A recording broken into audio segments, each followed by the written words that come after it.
Hello guys, this is your guy Josiah again. It's been long I posted a video on this channel. This is because I was so busy. You know, I'm in my final semester, so a lot is going on, but I'm back to YouTube. So from now, you're posting a lot of videos these days. Okay, so today I'm going to tackle a very important topic. So I want you to concentrate and then try to understand from my perspective. And then if you don't comprehend anything, you can always write your question in the comments and then I'll come back and answer you appropriately. So there are questions that you should expect when you show up for the F1 visa interview. And this has nothing to do with your preparation for the school you come into. You getting an admission to your university, you getting scholarships and everything is very important. However, the most important thing is that you pass your F1 visa interview. That is the main aim of the whole process, right? Because you want to study in the US. Probably if you're watching this video, it's either you're coming for your undergrad or mostly your master's.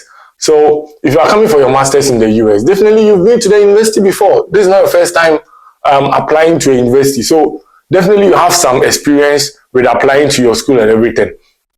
But not everyone has been to an F1 visa interview before. So a lot of you will be new to this whole F1 thing. And some of you too have been there, but you were refused.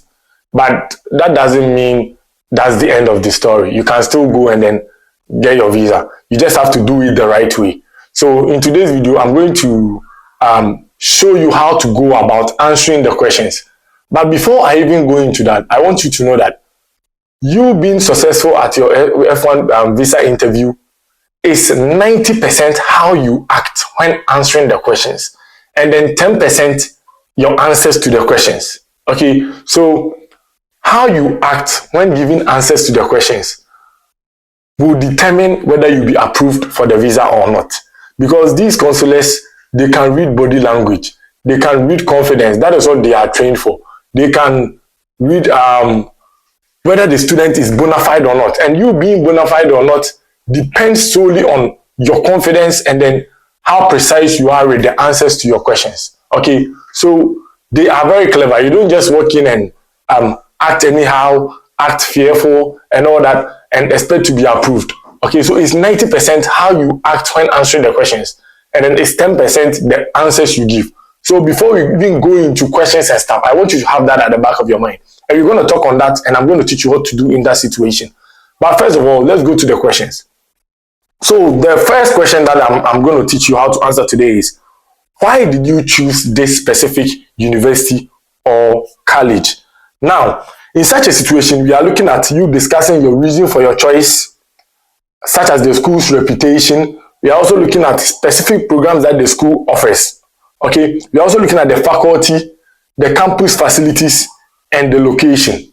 Okay, so let's tackle first your choice. This is the most important thing because this is the aspect of that question that relates directly to the question. Why this university or this college? So why your choice? Now, when you come to the US, most of the universities in the US are good universities. I can tell you, 90% of the universities in the US are good universities. So you don't walk up to an interview and tell the consular you chose this university because it's a good university. That is rubbish. He will refuse you the visa because, like I'm saying, majority of the schools in the US are good universities. The US is seen as one of the best places to study around the globe. So a reason to choose a specific university in the US cannot be based upon the university being good. Okay, so your choice here should go deeper than the university being good. It should align with certain things that you are looking for. For instance, California University is a very good university. But do you know why majority of people here go to California University? It's because it's a party school.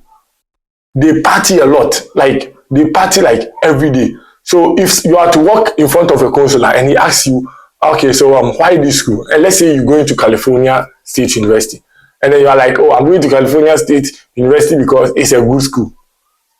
You said nothing because he's expecting you to say, because I love parties and mind you, don't think for the consular. Don't think parties is not enough reason for you to go to a specific school.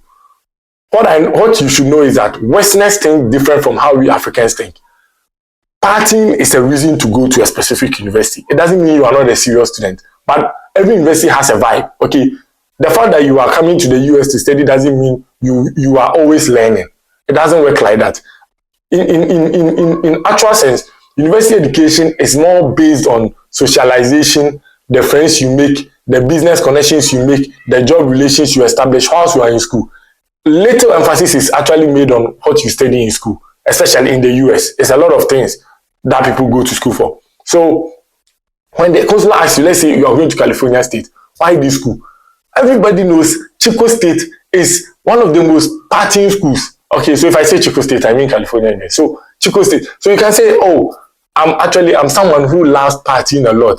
And I've researched a lot of universities, but actually when I came across California University, I was like, what? These people do party a lot. I can't wait to go to this school. This sounds like a simple answer, but I tell you, this answer will get you your visa than saying stuff like, I chose California State University because it's a very good school. The lecturers are very good. One of their professors is actually this. They don't care about that. And they are tired of hearing those things over and over and over and over again. If 90 students show up for a visa interview, about 80% of them are going to say that same rubbish. And they are tired of it because those stuff are YouTube answers. It doesn't work. If those YouTube answers were working, the US should be full of students by now. Okay, so say something specific to your school, specific to you. It could be anything. It doesn't necessarily have to be something academic. Okay, like I'm saying, this place, they think differently. You can even say, hey, I chose this school because I watched the movie. And in the movie, this and this and this and that. Okay, and the character of the movie actually was a student of California University. And I saw that the school was so beautiful. It has all this and that. This is what they are looking for. They are looking for things that are very personalized to your situation. Okay, they are not looking for general answers and YouTube answers. All right, okay. So we look at the second part of this question. That's the school's reputation. Now, this is a tricky one. I'm saying this because a school's reputation is always tied to what you want there. Okay, when you're answering the question. For instance, I'm a student of Michigan Technological University. Okay, Michigan Technological University is known for engineering. Okay, so you can't talk about engineering in the US without talking about my school. Okay, so my school has a reputation in engineering. Now, assuming I'm a student that is more into sports, I'm coming to the US to study, let's say, physical education, or I came here with a sports scholarship, and I chose a school like Michigan Tech. Then, if I'm talking of, when I'm trying to answer this question, why did you choose this university or college? I'm not going to use the school's reputation because the school's reputation is not sports. All right? But like I said, this question has three sides. Your choice, the school's reputation, specific programs, and then sub-choice is the campus facilities and then location. So don't use the school's reputation if it doesn't align with your strengths. Okay, but let's say you are going to a school like Boston. Okay, they have a good sports academy. If you are going to a school like Atlanta, like they have good sports. So that one, the school is known for sports. In that instance, you can draw your answer upon the reputation of the school. But in a situation where you chose a school that is known for engineering and then you are going to do sports, it doesn't mean you will not get the visa. But it means when you are answering why this school, your emphasis should not be on the reputation, but it should be on rather your situation and then something else with the school. Like saying you tried to get other sports scholarships, but it was only this school that gave you a full sports scholarship. For instance, that makes sense than saying, although this school is known for, no. You are not the one to tell the counselor what the school is known for and what it's not known for. That is his job to do. Your job is to answer questions precisely. Okay. We also look at the third part of this same question, which is specific programs. Okay. Now, if you are coming to the US to do professional courses like engineering, medicine, nursing, and all those stuff, they are in high demand. Now, I don't look down on any course. I wouldn't say coming to the US to study, let's say, choreography or drama or music, it's not worth it. It's very worth it, especially if it's something that you are into. Okay, but specific programs here has to align with what you are doing. Okay, so let's say I'm coming to Michigan Tech to study my master's in chemical engineering. Okay, and I'm a chemical engineering student or a chemistry student. All right. Now, the program I'm coming to study is specifically tied to what I studied in my bachelor's degree. Okay, and so I can relate that and say, oh, I chose this school because they perform very well in chemical engineering. Actually, one of my co-workers back in Ghana, let's say you are in Ghana, so one of my co-workers, okay, actually went to that school, and upon return, he was made the boss of our faculty. And in fact, he excelled than everybody in the faculty that studied in other countries and different schools. And so it kind of quenched my desire to choose this school and to pursue my course of this in this school. That way, you are even citing a practical example. All right, but you don't just go, because here we are looking at specific programs. Let's say this school does not even offer the course you did in your bachelor's.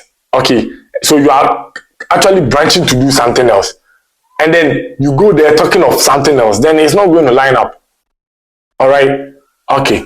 So we also look at the faculty. For the faculty, that is if you are going for a research based program, then you can talk of the faculty that, oh, let's say I chose this school because let's say Dr. Kumsen, who is one of the best in radioactive therapy, happens to be the same professor that is going to teach me. And I've been admiring him for long. Even when I was doing my undergrad, I used to read books written by Dr. Kumsen. But later on, I did some investigation and realized that Dr. Kumsen is also a lecturer at this university. And so it sparked my interest to apply to this university.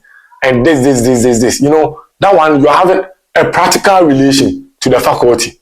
It also makes a lot of sense. Okay. You can also talk of the facilities. Okay. So let's say I'm coming to study automotive engineering, or let's say mechanical engineering. Now, the university I'm going, let's say that university is very known. For instance, Michigan Tech. I like to make a reference to Michigan Tech because that is where I'm schooling. So I can make a lot of emphasis on that. So let's say I'm coming to Michigan Tech to study mechanical engineering. Okay. I will make emphasis on the fact that Michigan Tech has modern infrastructure for automotive research. And it's true. It's all over the internet. They are doing a lot of research in AI, in automotive. They are doing a lot of research in self-driving vehicles. So you can relate when you come in to study to the school's facilities. That, oh, I applied to 4 universities. And out of the 4 universities, I intentionally went online to look at their automotive facilities they had in the school. And I realized that none of them had a well-equipped automotive facility like Michigan Tech. In fact, they even had so machine. Like they even had let's say rotary mechanic machine. Okay, which we use in this and that. I'm not into what I'm talking about, so I may not have the specific words, but since you are into that, you should have the specific words. So they have this and this, which we use in this and this. Okay. And this will help me to be able to achieve this level of engineering capabilities. Okay. So with this kind of answers, if you give this kind of answers, what happens is that the counselor will know that, no, this kind of student has done due diligence to the research facilities in the school, the facilities in the faculty, and all that. And it's so simple. All right. Okay. So we also look at the location. Okay. So for this point, it's a bit tricky, okay, with the location aspect of that question. Remember that we are still on question 1, which is, why did you choose this university or college? So it's just the same question that I'm answering in different ways. Take note of that.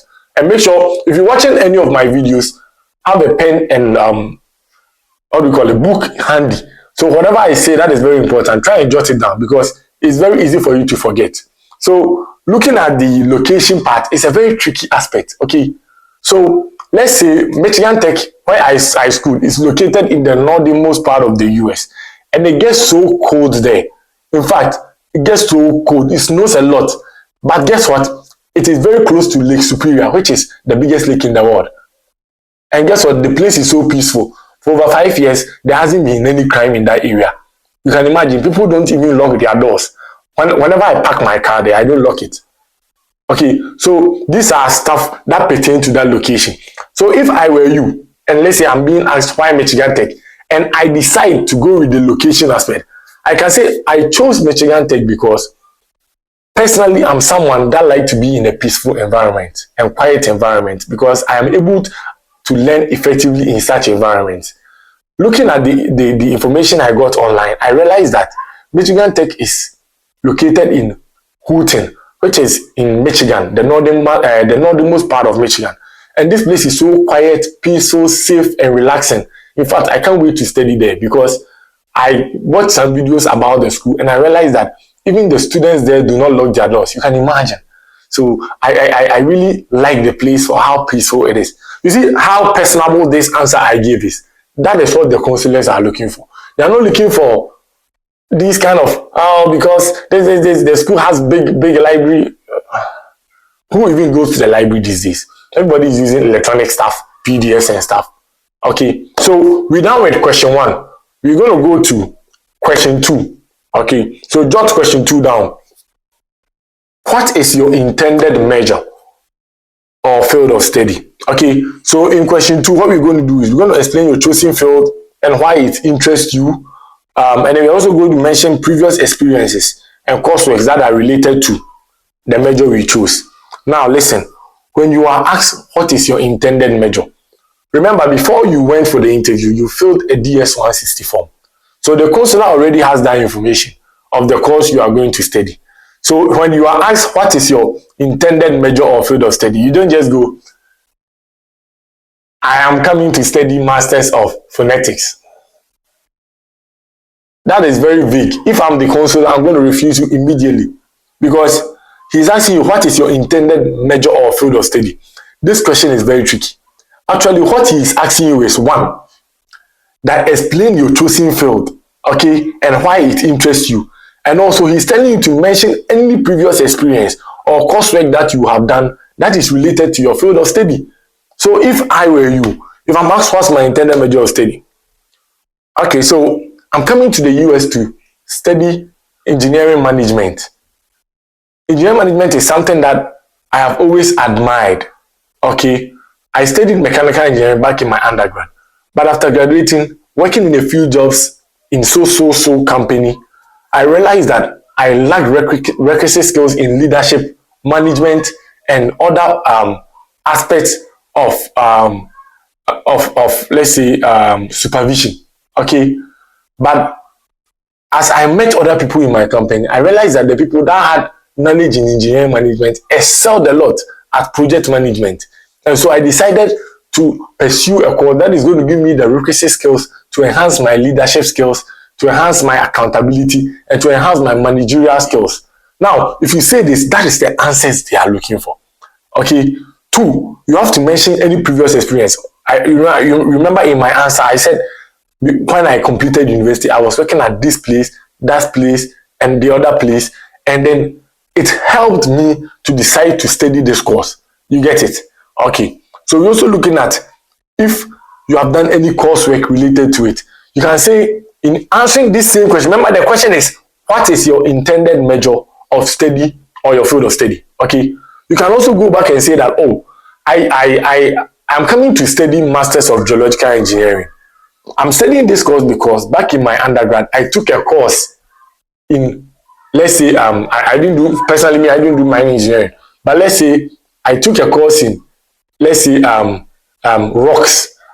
And I realized that if I come to study this course, I'm going to be able to specialize on, let's say, amorphic rocks, or I'll be able to specialize on natural rocks and their reactions and their this and that, which is a field I'm looking to go into long term upon return to my country. So if you're able to answer this question, it's going to draw their mind to the fact that, oh, okay, this person knows what they are doing, they know what they are going for, they know what they are coming for. Okay, and this applies not just to masters, but to undergrad.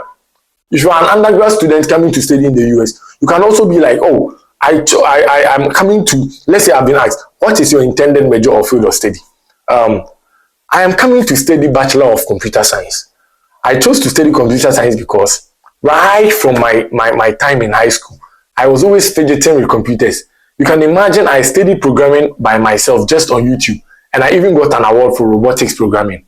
With this kind of stuff I did, I decided that why don't I go deeper into it And I looked to other countries and I realized an education in the US cannot be compared to any. So I decided to come here and pursue this. Since I have knowledge already in programming, I'm going to enhance on my knowledge in programming and then better my skills and learn other programs like C++, this and this and this, so that upon return to my country, I can improvise it back in this and that and that. And remember, the reason why I'm using the word upon return to my country is to establish non-immigrant intent. Remember, at no point should you establish any sign that you don't want to return. Every answer you are giving pertaining to the questions the consular is asking you should direct you directly back to your country, whether you are from Kenya, Nigeria, Ghana, India, everywhere. Every international student watching me, listen, answers that you give should direct you back to your country, that with these skills and that, I can come back to tackle. So let's say me, I'm studying my master's in engineering management. I can say with my skills I'm going to get in accounting and project management. Upon return to my country, I can contribute to the national health insurance scheme, since they need this accountability, they need this. So the consular realize that, okay, your dreams are tied back to your country, okay, and then you are going to return to your country. Remember, that is the underlying word, non-immigrant intent. All right. Okay, let's go to our third question. So grab your pen. Our third question is, how did you learn about this university? Okay, how did you learn about this university? Now, here we are looking at you sharing how you discovered the institution. One, so write it down. How you, in answering the question, how did you learn about this university? Jot down. Your question, your answer should be about one, how you discovered the institution. Two, recommendations. Three, recruitment events. Four, educational fairs. Five, research. Now let's go into it. How did you learn about this university? The consular knows you are in Ghana, you are in Nigeria, you are in India, you are in Kazakhstan, you are in Singapore. How did you learn about this university? You don't just go and say, I saw it on the internet. That is totally wrong. Okay? How do you learn about this university? How did you learn about this university? What the consular is asking you is that, impress me, tell me that my country is good. That's what they are telling you. Look, one thing I've learned with my time being in America is that Americans want to hear you say America is great. Okay? But don't say it in a way that it will look like you want to jump her or you don't want to go back to Ghana. No. But when the consular asks you, how did you learn about this university? They want you to make them feel like yes. You know? So if I were you, this is how I'm going to go about that answer. Now, one thing I want you to note is that the answers I give to you, don't go to your interview and then quote exactly my words. Okay, I'm teaching you for you to understand so that you can comprehend it and then use your own words. That is the essence of what I'm doing. It's not about you going there, showing up and then saying exactly what I said. No. Okay. So if I were you, if I'm going to answer, how did you learn about this university? I'll do it this way. For a very long time, I've been researching on studying. For a very long time, I was researching about studying abroad. In fact, I searched for schools in Estonia, schools in Finland, schools in Denmark. But one thing hit me when I saw this university. I saw their ad on the internet and they were actually waiving the application fee. So I clicked the link and then I started looking at things the university had. And then I realized that, wow, how can it be that coincidentally most of the things I'm looking for is in this university? It's like, it was as if the university knew I was coming. So I started researching and then I got so much into this university that I wanted it to be the university I would attend, because I know education in the US was the best for me, but for universities, there was a lot. In fact, I was thinking about 700 universities. But when I went to the website of this university, I realized that it was so smooth. The application process was so easy. Everything went so smooth for me. Okay, that is one way. You can also say, oh, one of the professors in my university organized a study abroad seminar, which I attended. And he was talking about this university because that is where he schooled. And I can tell you that professor is very intelligent. In fact, he taught me thermodynamics. And so when he told me that was the university he went to, I told myself that this is the university I'm also going to attend. You see how I answered the question in a personable manner? That is what they are looking for. They are not looking for general answers.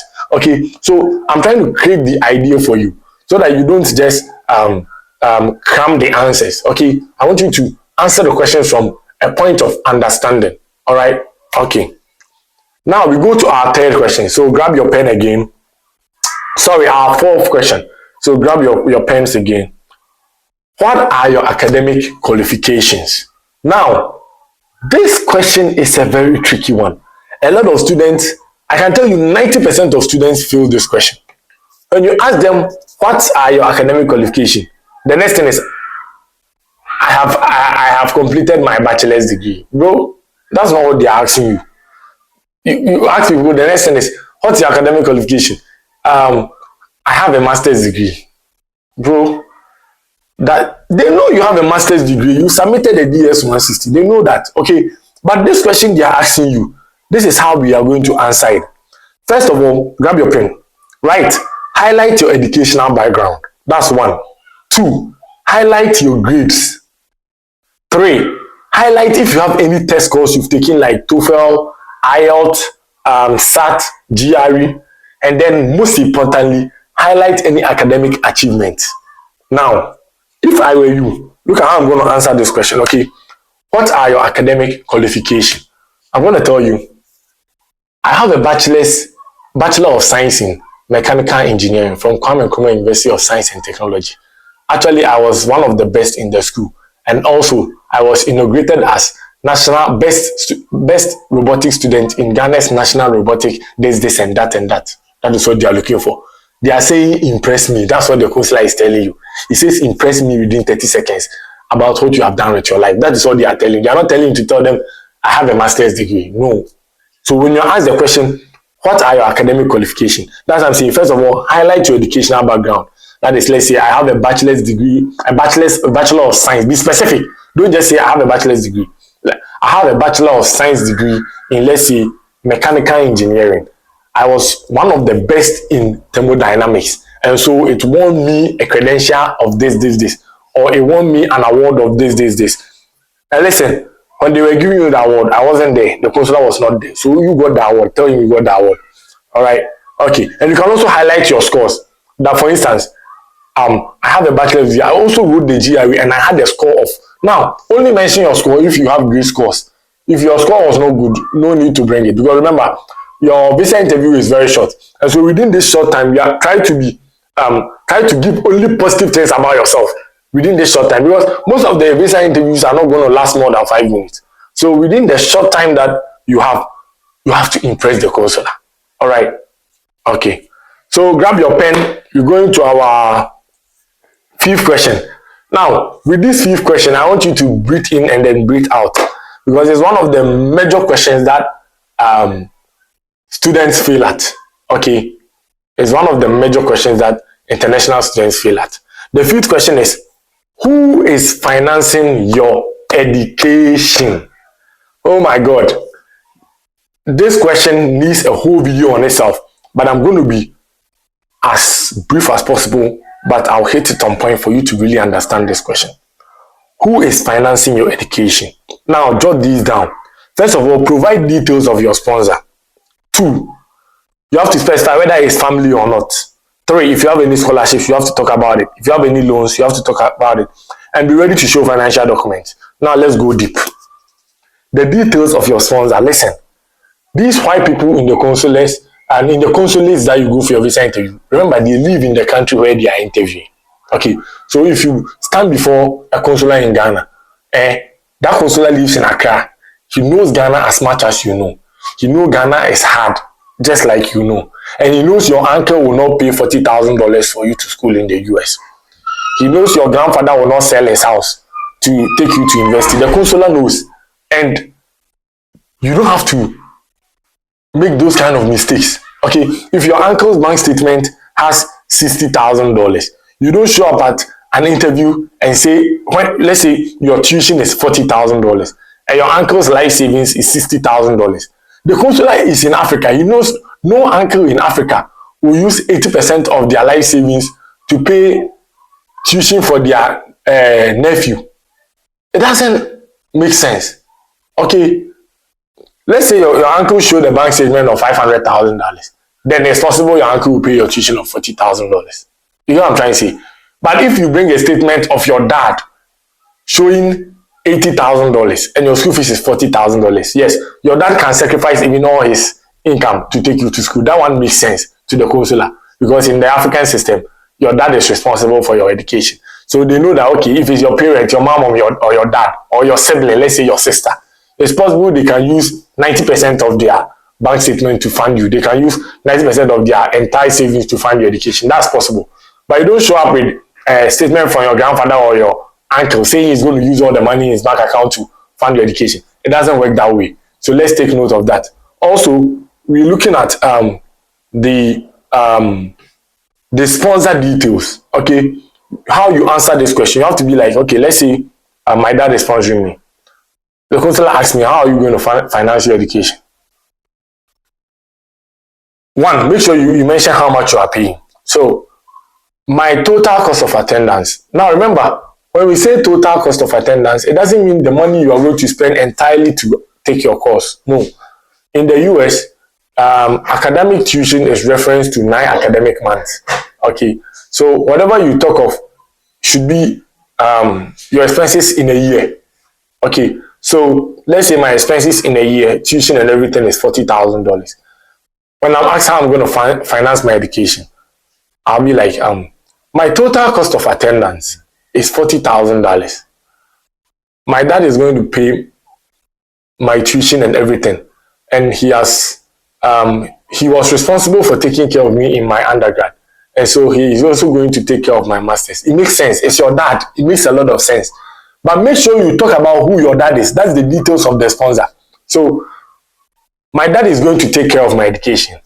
My dad owns a gold mining site at Pram, where he has employees of about 500. Okay, I'm not saying go and say your dad has 500 employees. I'm just citing it as an example. But wait, don't walk into a consulate's office and make your parents look poor and think that it's going to buy you some pity for your visa to be approved. I'm sorry, it's not going to be approved if you paint that picture, because education in the US is very expensive. So I'm not saying lie, but don't go and say, don't try to create pity. Okay, don't try to create that kind of scene that, oh, my dad is a taxi driver, but his friend has promised to. No, they are going to refuse the visa. So my dad, who is a banker at Ghana National Banking, this and this, and has his own company, this and this, with over 40 employees, okay, is going to pay my tuition, which is in this amount, and also going to take care of this and this and this. All right, be specific. Let them know the allocation of support from your sponsors. If you are being sponsored by 3 people, let them know the allocation of support. That, okay, my uncle is going to take care of my tuition, whilst my dad takes care of my personal expenses. But remember, make sure anything you say is exactly as you stated in your DS-160. You don't say things that are different from what you stated in your DS-160. All right, so whilst you were filling your DS-160, the information you related in your DS-160, make sure you relate the same information there too. Okay, all right. So you also look at you have to talk about whether the person is family or not. I think I've talked about that. And also you have to declare any scholarships you have. So let's say your cost of attendance is 100,000. You can say, when you ask how you're going to finance your education, you can be like, my dad is going to pay for my tuition and personal expenses. Also, I have a scholarship of $40,000, and so I have a deficit of 60,000, and my dad is going to pay it. My dad owns this so company, and he makes this amount annually, and so he will be able to pay my tuition and everything, and I'm not going to have any financial burden whilst I study in the US. Okay, all right. So be ready to show your documents too, and then remember, one of your strongest financial documents is a student loan. So you can also show your loan sanction letter. Let's say you took a loan from Empower Finance. Then you can say, my education is being financed by Empower Finance in the US. I have taken a loan of this amount, which is going to cover my entire cost of attendance. And so I'll be able to provide this, whilst I'm studying. Okay, it makes a lot of sense to talk about the loan too. All right, and then remember, they can ask you to show documents to prove the things you say. All right. So we look at our C's question. Now for our C's question, is going to be in our next video. So we'll be looking at 15 questions and how to answer them. Today we have done 5 questions. And that'll be the end of today's video. But I'll be posting another video and you should look out for it. So make sure you subscribe to this channel. We will talk about our other questions as well. Now, if you have secured admission to the US and you are preparing for your visa interview, in our next video, I'm going to post a website. It's my personal website where you can book an appointment with me for visa mock interviews. I will train you how to answer the questions right. But remember, this is a one-on-one service, and so it comes at a fee, okay? I put enough information in my videos here on YouTube. But if you want me to tailor your answers to fit your situation and to teach you how to go about answering the right questions and then how to pass the visa interview, because remember, you have already put in a lot of effort. You have spent a lot to get your admission and everything. And so spending a little to make sure you pass your visa interview, it's not a lot. And then also, if you need help to pay your visa, your service fee, your I-901 fee, you can use my website. I'll post the link in the video description. You can use my website to pay for it, and I'll see to it that your service fee is paid. Whether you are in Nigeria, Ghana, wherever you need your service fee paid from, just use my link. It's called servicepayafrica.com. Okay, so you just type servicepayafrica.com. You can pay your service fee through my platform. But most importantly, I want to place a link in my next videos where you can, go on my website and book a one-on-one appointment with me. But remember, before you go on my website and book that one-on-one appointment, you should have your admission. If you don't have an admission, don't go and book one-on-one appointment with me. Make sure you have an admission first. Because if you book the one-on-one, I'm going to teach you how to answer your questions pertaining to your school, your situation. I'll look through your documents. I'll guide you. Let's say you have not filled your DS1 city. I'll guide you to fill the DS1 city. Everything after admission, I'm going to help you with it if you book an appointment with me. But only book an appointment with me when you have an admission. All right. And then when you want to pay your service fee, you can use our website. Thanks for watching today's video. Remember to subscribe to my channel for the next video. Because the next video, we're going to continue how to answer the rest of the questions. Have a peaceful week. Bye.